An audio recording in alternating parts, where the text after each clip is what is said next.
Magandang gabi po, Luzon, Visayas at Mindanao.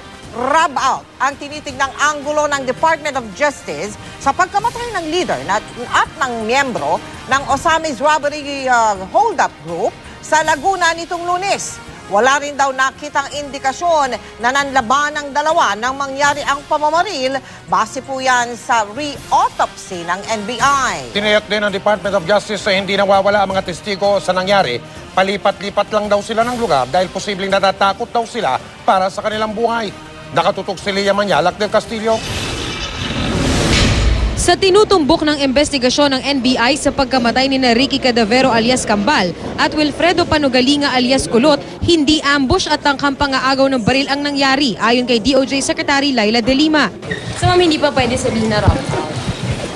There are indications of that, but I am not prepared to say it categorically. Base sa initial report ng mga eksperto ng NBI na nagsasagawa ng re-autopsy sa bangkay ni Cadavero at Panugalinga, walang nakitang tattooing sa katawan ng dalawang itinurong leader ng Osamis Robbery Hold-Up Group.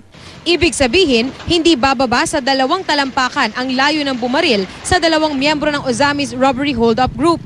Pababa rin daw ang direksyon ng bala na tumama sa dalawang detainee. Kasi kako, how can there be a struggle if there are no injuries were seen on the extremities? That would say that that would indicate that a struggle took place. Wala. That is their investigation. We have our own investigation. Pinabulaan na naman ng Justice Department na nawawala ang witness na sinasabing nakakita kung anong nangyari Lunes ng gabi nang mapatay sina Cadavero at Panugalinga. Alam daw nila kung nasaan ang mga ito pero hirap pa silang kumbinsihin. Naiintindihan naman daw nila na takot ang mga ito kaya handa silang ilagay sa Witness Protection Program. But they're working on it. CHR is also working on it, and then NBI is working on it. Kahapon ata palipat-lipat kung saan kaya napabalita na nawawala. Pero actually they know where they are. So they're monitoring them. And then sabi ko nga, hayaan ng CHR na mag-access din sa kanila para siguro baka mas maging komportable. Iniimbestigahan na rin ang akusasyon na may kinuhang droga at pera ang Criminal Investigation Group o CIDG nang arestuhin nila ang Chinese drug lord na si Jackson D nitong Biyernes sa San Juan. Ang basihan ng kalihim ang testimonya ng 2 testigong hawak ng NBI at nasa ilalim na rin ng Witness Protection Program. Sabi ng aming mga witnesses, yung mga operatiba ay bago dumating yung media ng 2:00 ay lininis yung lugar.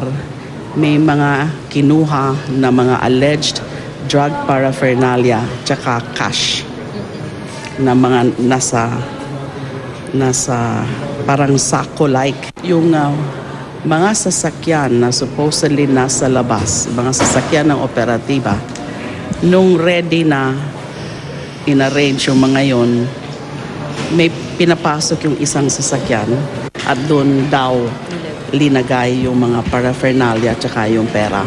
Tapos umalis and then saka lang dumating na yung media. Hawak na rin ng NBI ang plate number ng mga sasakyan at iniimbestigahan na rin nila. Ngayong hapon, agad ipinag-utos ng CIDG ang pagsibak sa 19 na miyembro ng Anti-Organized Division na nag-operate sa bahay ni Jackson D nitong Biyernes. Apektado ang kanilang moral, but then sabi ko kasama ito sa standard procedure na gagawin natin kasi may nagque-question. Sa eksklusibong panayam kagabi kay Jackson D, itinanggi niyang may kinuha ang mga operatiba sa bahay niya. Ang bag daw na tinutukoy ay itong traveling bag na ginagamit ng asawa niya kapag namimili sa Divisoria. Kasi sinasabi ito daw, laman daw nito, pera tsaka shabu. Hindi totoo yan. Handa ka magpatunay na walang nakuha sa'yo, yung mga pulis? Wala. Tinago lang daw ng mga pulis yung shabu tsaka pera. Wala, totoo yan. Wala kami doon yan.